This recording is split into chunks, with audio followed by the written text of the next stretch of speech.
To a Fox News alert now, House Republicans set to meet behind closed doors this morning to vote by secret ballot on who should be their nominee for next Speaker of the House. That's right. There are now 8 candidates competing for the job, but all have signed a unity pledge. Texas Congressman Pete Sessions is one of them, and he joins us now. Congressman, good morning to you. You and 7 of your colleagues want to be House Speaker. So what can we expect to happen today?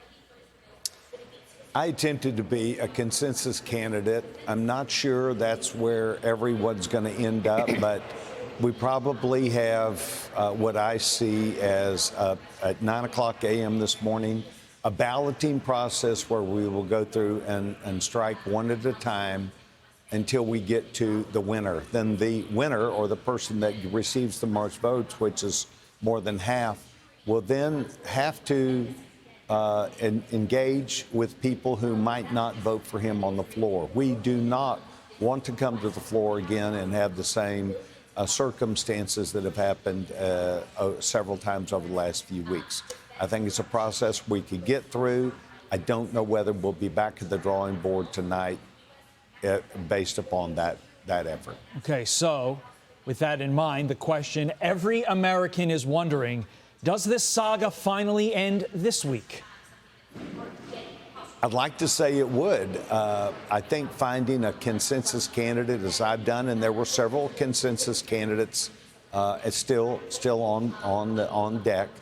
But I think that necessarily the inside team up here and conservatives simply want to push their candidates, and so it will be seen.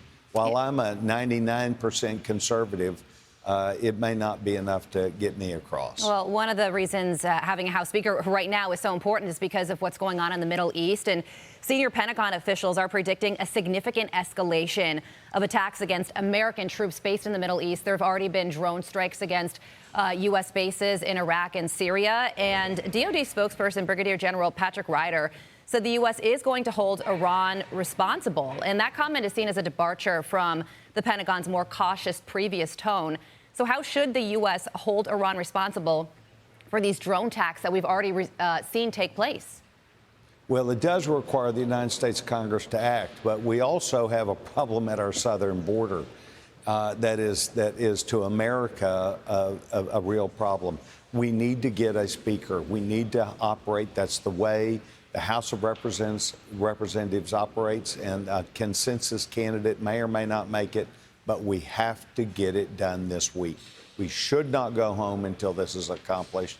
I think we're up to the task. I've thought up to now it was important for us to give a viewpoint to the American people that this process could work. I still am into that process and believe we will get a speaker this week. Okay, focusing on Iran, though, for a moment, it is clear that the Biden administration, following the Obama administration, obviously Trump was in the middle there, has had an appeasement policy with regard to Iran. Does Iran have any healthy fear of the United States of America anymore? Because their actions this week and in the past few weeks don't seem to indicate that they do. Frontline people from the White House, the State Department, and across our intelligence organizations hold up the white flag. They hold up a flag of appeasement. They hold up a flag of buying off the Iranians. It is a mistake.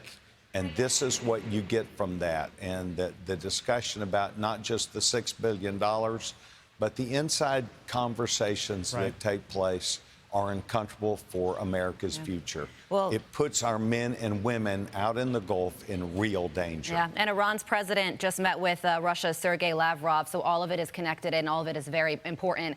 Congressman Sessions, thank you for joining us. I'm Steve Doocy. I'm Brian Kilmeade. And I'm Ainsley Earhart. And click here to subscribe to the Fox News YouTube page to catch our hottest interviews and most compelling analysis.